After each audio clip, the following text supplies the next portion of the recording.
गर्मियों की छुट्टियां शुरू होते ही बच्चों को कुछ खाने के लिए चाहिए रहता है और स्नैक्स के रूप में हम इसे आज बना रहे हैं।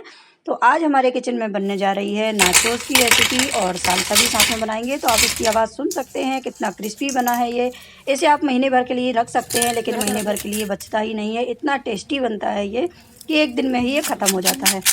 मुझे यकीन है ये बच्चों को, बड़ों को, सभी को बहुत पसंद आने वाला है। और साथ में बनाएंगे बहुत ही चटपटा और जूसी इसके साथ खाया जाने वाला सालसा, मैक्सिकन सालसा। तो चलिए देखते हैं रेसिपी कैसे बनाई जाती है। तो कॉर्न नाचोस बनाने के लिए मैं यहाँ ले रही हूँ कॉर्न यानी मक्के का आटा ले रही हूँ। तो 2 कप हम यहाँ लेते हैं मक्के का आटा। ये नॉर्मल मक्के का आटा है जिससे हम रोटियां वगैरह बनाते हैं। तो इस तरह से हमने 2 कप ले लिया है और थोड़ा दबा दबा कर लेना है क्योंकि मक्के का आटा बहुत हल्का रहता है। और 1 कप हम यहाँ ले लेते हैं मैदा। आप चाहें तो आधा गेहूं का आटा आधा मैदा इस तरह से मिलाकर ले सकते हैं। थोड़ा सा डालेंगे नमक और चुटकी भर में यहाँ सोडा ले रही हूँ हल्का सा क्रिस्पी और खस्ता करने के लिए।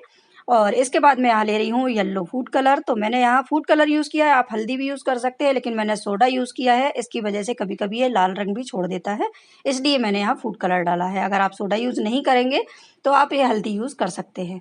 अब यहाँ थोड़ा थोड़ा पानी डालते हुए हम इसका सेमी सॉफ्ट डो लगा लेते हैं। बहुत ज़्यादा डो को हमें टाइट भी नहीं लगाना है और बहुत ज़्यादा लूज़ भी नहीं रखना है, क्योंकि ज़्यादा लूज़ अगर हमने कर दिया तो जो हम तोरतिला बनाने जा रहे हैं तो वो पतली नहीं बनेंगी और फटने लगेंगी। और ज़्यादा टाइट कर दिया तो वो बेलने में फटने लगेंगी। तो इस तरह से हमें ज़्यादा टाइट नहीं लगाना है और ज़्यादा लूज़ भी नहीं लगाना है। तो यहाँ देख सकते हैं आप कि मैंने सेमी सॉफ्ट डो इसका लगाकर तैयार कर लिया है। अब हम इसे ढककर रख देते हैं 10 मिनट के लिए। इसके बाद हम इसके ऊपर जो सीजनिंग डालने जा रहे हैं उसकी रेसिपी देख लेते हैं। तो मैंने 1 चम्मच जीरा पाउडर लिया है, 1 चम्मच धनिया पाउडर, 1 चम्मच ले लेते हैं लाल मिर्च पाउडर, तीखी लाल मिर्च पाउडर, 1 चम्मच ले लेते हैं यहाँ ऑरिगेनो, 1 चम्मच ले लेते हैं लहसुन का पाउडर, 1 चम्मच ले लेते हैं आमचूर पाउडर या चाट मसाला, 1 चम्मच प्याज का पाउडर डालेंगे। सभी पाउडर की रेसिपी हम पहले ही अपलोड कर चुके हैं चैनल पर, तो आप जाकर देख सकते हैं। इसके बाद हम इसमें डाल देते हैं काला नमक आधा चम्मच सफ़ेद नमक। इसके बाद हम इसमें डालेंगे कलर के लिए कश्मीरी लाल मिर्च 1 चम्मच और इसे पीस लेते हैं। इसके बाद हमारी तैयार हो चुकी है बहुत ही टेस्टी सीजनिंग। अब हम देख लेते हैं हमारे आटे को, रेस्ट हो चुका है आटा, देखिए। और इसकी हम बनाएंगे तोरतिला। तो अब हम इसे छोटे छोटे इसके हम पेड़े बना लेते हैं। मैदे का थोड़ा सा हाथ में डस्ट कर लेते हैं मैदे से। इसके बाद देखिए छोटे छोटे हम पेड़े बनाएंगे और इसकी हम बनाएंगे तोरतिला। देखिए इस तरह से बनाना है और जितना पतला हो सकता है उतना पतला हमें बेलने की कोशिश करना है। अगर आपको लगता है इस समय कि ज़्यादा सॉफ्ट हो गया है डो हमारा, तो आप इसमें मक्के का आटा और मैदा और मिला सकते हैं और फिर से गूंद कर आप तोरतिला बनाइए। तो यहाँ देख सकते हैं आप इस तरह से हमने बना लिया है पतला। अब हम इसे चाकोर कट करेंगे और इसके बाद हम इसकी कटिंग करेंगे। तो इस तरह से चाकोर करने के बाद मैं इसे फॉर्क से थोड़ा सा छोटे छोटे इसमें होल कर लेते हैं। नहीं तो जब हम इसे सेकेंगे तवे पे तो ये रोटी जैसा बन जाएगा और हमें रोटी जैसा नहीं चाहिए। तो गरम तवे पर इसे हम सेक लेते हैं। मैं ज़्यादातर सेका वाला ही बनाती हूँ, लेकिन मैं एक तरीका और आपको बताऊंगी कि सेकने की ज़रूरत आपको नहीं पड़ेगी।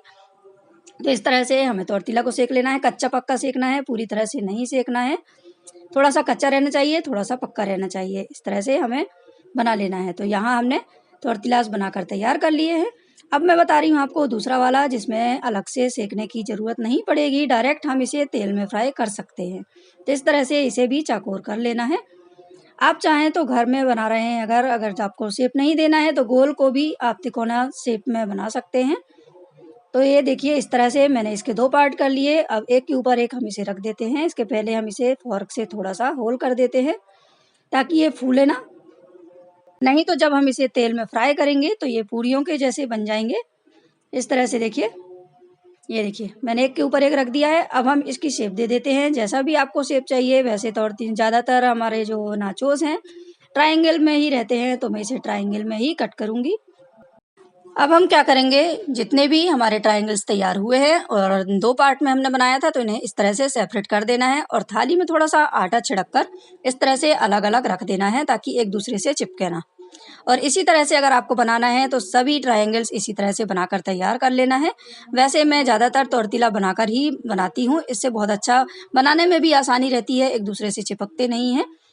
और अगर आपके पास कोई है आपके साथ में तो आप वैसे भी बना सकते हैं बिना टॉर्टिला बनाए। इस तरह से मैं इसे भी ट्रायंगल में ही कट करूँगी और ट्रायंगल में कट करने के बाद इसे हम करेंगे फ्राई। इस तरह से हमें इक्वल शेप में इसे कट करना है, तभी अच्छे लगते हैं नाचोस देखने में। आप मार्केट से नाचोस लाते होंगे तो आपको पता होगा कि किस तरह के शेप में रहते हैं। तो इस तरह से बना लेना है, कोई छोटा कोई बड़ा हो सकता है, कोई परफेक्शन की ज़रूरत बिल्कुल भी नहीं है। ये आप जैसे भी बनाएंगे बहुत ही टेस्टी रहते हैं और एक बार आप बनाएंगे बार बार आपका खाने का मन करेगा, बचता ही नहीं है महीने भर के लिए ये देखिए इस तरह से हमने कट कर लिया है और इसी तरह से सभी नाचोस बनाकर तैयार कर लिया। हमने 2 टाइप के नाचोस बना लिए हैं।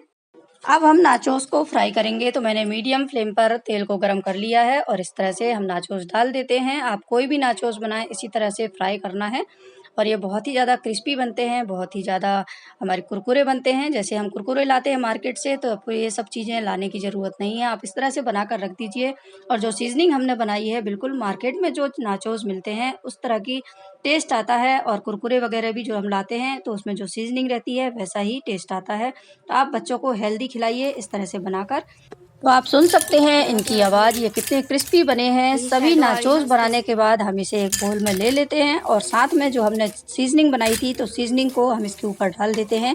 अगर आपके पास कोई पाउडर नहीं है, प्याज पाउडर या लहसुन पाउडर नहीं है तो आप घर में बना सकते हैं। इसकी रेसिपी हम पहले ही डाल चुके हैं, की आसान रेसिपी है। अगर आपके पास नहीं है सीजनिंग बनाने का सामान तो आप मैगी मसाला का भी यूज़ कर सकते हैं। इस तरह से बहुत सारा हमें मसाला छिड़कना है ताकि बहुत ही टेस्टी लगे ये और मसालेदार हमारे नाचोस बनकर तैयार हो चुके हैं। इस तरह से हमें टॉस कर देना है। देखिए एक एक नाचोस में मसाला लग जाना चाहिए, कोट हो जाना चाहिए। एक बार फिर से मैं ऊपर से डालूंगी और इस तरह से हमें फिर से इसे मिक्स कर देना है। तो यहाँ नाचोस खाने के लिए तैयार है, लेकिन हमें किसके साथ खाना है इसकी हम रेसिपी बना लेते हैं। तो सबसे पहले एक बोल में हम ले लेते हैं बारीक कटी हुई प्याज, एकदम फाइन कटी हुई रहना चाहिए, फाइन कटे हुए टमाटर, फाइन कटी हुई हरी मिर्च, आप जितना तीखा खाना चाहते हैं उसके हिसाब से डाल सकते हैं, फाइन कटे हुए लहसुन की कलियाँ।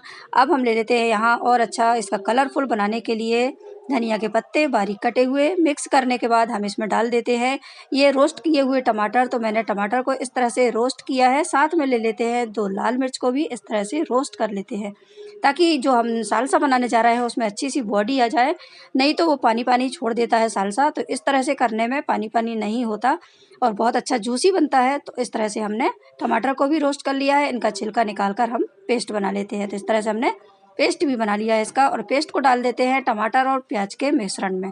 साथ में डाल देते हैं लहसुन का पाउडर, अगर आपके पास है तो ज़रूर डालिए, नहीं है तो स्किप कर सकते हैं। आधा चम्मच काली मिर्च पाउडर, आधा चम्मच सफ़ेद नमक, आधा चम्मच काला नमक और इसके बाद मैं यहाँ ले रही हूँ और अच्छा इसका टेस्ट बढ़ाने के लिए नींबू का रस। आप इसमें विनेगर भी यूज़ कर सकते हैं। वैसे मैक्सिकन सालसा बनाने में हैलपिनोस का यूज़ होता है। हैलपिनोस को पहले हम विनेगर में सोक करते हैं, इसके बाद डाल देते हैं इसमें, लेकिन हमारे यहाँ हैलपिनोस नहीं मिलते, नॉर्मल मिर्च को भी हम विनेगर में सोक करके डाल सकते हैं। तो यहाँ तैयार हो चुका है बहुत ही ज़्यादा टेस्टी और बहुत ही ज़्यादा चटपटा हमारा जूसी सालसा। इसे हम सर्व करेंगे हमारे नाचोस के साथ में। तो आप भी अपने घर में ज़रूर बनाइए नाचोस और सालसा। और बच्चे मूवी देख रहे हैं, टीवी देख रहे हैं, बैठे बैठे बोर हो रहे हैं, उन्हें कुछ कुछ खाने का मन होता रहता है, तो इस तरह से आप उन्हें बनाकर दे सकते हैं। मार्केट से कोई भी चीज़ लाने की ज़रूरत नहीं है, हेल्दी चीज़ बनाकर हम अपने बच्चों को खिलाएंगे। तो इस तरह से आप भी अपने घर में ज़रूर बनाइए और मेरे चैनल को लाइक, सब्सक्राइब एंड शेयर ज़रूर कीजिए। तो मिलते हैं अगली वीडियो में नेक्स्ट रेसिपी के साथ में।